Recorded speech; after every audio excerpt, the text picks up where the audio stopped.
કેન્દ્રીય મંત્રી સી.આર. પાટીલે ઉદ્ઘાટન કરેલો 34 કરોડ રૂપિયાનો બ્રિજ હવે શોભાના ગાંઠિયા સમાન બની ગયો છે. બ્રિજ પરથી ઉતરતા જ રસ્તો બંધ થઈ જાય છે, જેના કારણે વાહન ચાલકોને ફરજિયાત યુ-ટર્ન લેવો પડી રહ્યો છે. કારણ કે આ બ્રિજ સાથે જોડાતો રેલવે ક્રોસિંગ ઓવરબ્રિજ હજુ સુધી માત્ર 56% જ પૂર્ણ થયો છે. એટલે હાલ આ બ્રિજ લસરપટ્ટી સમાન બની રહ્યો છે. બ્રિજને લઈને શાસકો અને પાલિકાની ભારે ટીકા થતાં હવે સુરત ભાજપનું સમગ્ર સંગઠન બ્રિજના પ્રમોશનમાં દોડી આવ્યું. હકીકત એ છે કે નવા બનેલા બ્રિજ સામે રેલવે લાઇન ક્રોસ કરતો કનેક્ટિંગ બ્રિજ હજી સુધી બન્યો જ નથી, જેના કારણે વાહન ચાલકો 600 મીટરનો બ્રિજ પાર કર્યા બાદ સીધા જ અટવાઈ જાય છે.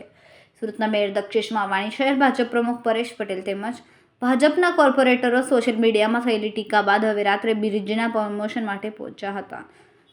2019માં સિદ્ધાર્થનગર રેલવે ઓવરબ્રિજનું કામ મંજૂર થયું હતું, પરંતુ આજે પણ તેનું 56% કામ અધૂરું જ છે. 7 વર્ષ વીતી ગયા હોવા છતાં પણ બ્રિજની કામગીરી પૂર્ણ થઈ નથી. આ વિલંબના કારણે પ્રોજેક્ટનો મૂળ ખર્ચ 59 કરોડ રૂપિયા હતો, જે હવે વધીને 74 કરોડ રૂપિયા થઈ ગયો છે. અર્થાત તંત્રની બેદરકારીને કારણે જનતાના પરસેવાના વધારાના 15 કરોડ રૂપિયા ખર્ચાઈ ગયા છે. હવે મેયર દાવો કરી રહ્યા છે કે આ બ્રિજના કારણે ઇન્ડસ્ટ્રી વિસ્તારના 1800 યુનિટને ફાયદો થયો છે, પરંતુ અત્યાર સુધી કોઈને આ ઇન્ડસ્ટ્રીઝ યુનિટ દેખાતા નહોતા. હવે ઇજ્જત બચાવવા માટે આ યુનિટ પણ દેખાડવામાં આવ્યા છે. હવે જોવાનું રહ્યું કે ક્યારે આ અધૂરું રેલવે ઓવરબ્રિજ પૂર્ણ થાય અને જનતાને ખરેખર રાહત મળે છે.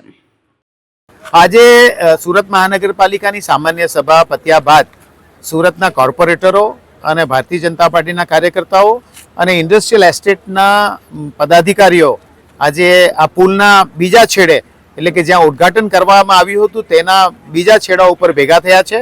માનનીય કેન્દ્રીય મંત્રી સી.આર. પાટીલ સાહેબે આ બ્રિજનું ઉદ્ઘાટન કર્યું હતું અને આ બ્રિજના ઉદ્ઘાટન કર્યા બાદ આ બ્રિજનો જે ઉપયોગ થઈ રહ્યો છે એ ઉપયોગ બતાવવા માટે અમે બધા એક સાથે આ બાજુ આવી રહ્યા છે. આજે મોટી સંખ્યામાં ઇન્ડસ્ટ્રીયલ એસ્ટેટ, જે ઇન્ડસ્ટ્રીયલ એસ્ટેટનો બેનિફિટ આ બ્રિજને કારણે મળી રહ્યો છે. અને એમાં સૌથી મોટી વાત છે કે આ બ્રિજ એ સુરત નવસારી રોડને ક્રોસ કરીને ઓવરબ્રિજ બનાવવામાં આવ્યો છે ને એની સાથે કનેક્ટિંગ બીજો આરોબી લોકોને એ ખબર નથી. આની અપ્રચાર, એક ખોટી માહિતી લોકો સુધી પહોંચાડવામાં આવી રહી છે કે આ બ્રિજનો ઉપયોગ નથી, આ બ્રિજની કંઈ જરૂર નહીં હતી, અડધો બ્રિજ ખોલી નાખવામાં, અડધો નહીં, આ બ્રિજ પૂરેપૂરો અહીંયા પૂરો થાય છે. તમે પણ વિડીયોમાં લોકોને બતાવો કે ઇન્ડસ્ટ્રીયલ એસ્ટેટ કેટલો છે. અહીંયા બિલ્ડિંગો તમને દેખાશે બાજુમાં અને એની સાથે સાથે બ્રિજનો એપ્રોચ દેખાશે. અહીંયા રોડ સંપૂર્ણપણે ચાલુ છે, એ જોઈ શકાય છે. આરઓબી બન્યા પછી આ રોડ સીધો હાઈવે સુધી કનેક્ટ થવાનો છે.